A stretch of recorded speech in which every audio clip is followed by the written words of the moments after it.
حیض کی زیادہ سے زیادہ مدت کیا ہے؟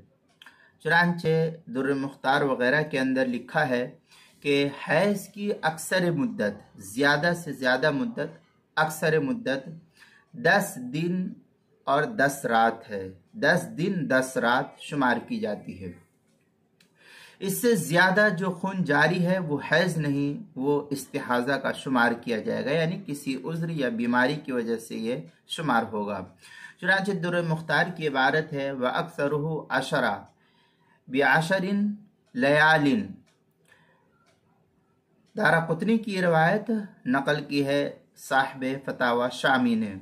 در مختار بیروت کا جو نسخہ ہے اس کی پہلی جلد صفحہ 413 اور جو ہندی نسخہ ہے اس کی پہلی جلد صفحہ 476، کتاب المسائل اس کی پہلی جلد صفحہ 215 پر اس کو نقل کیا گیا ہے۔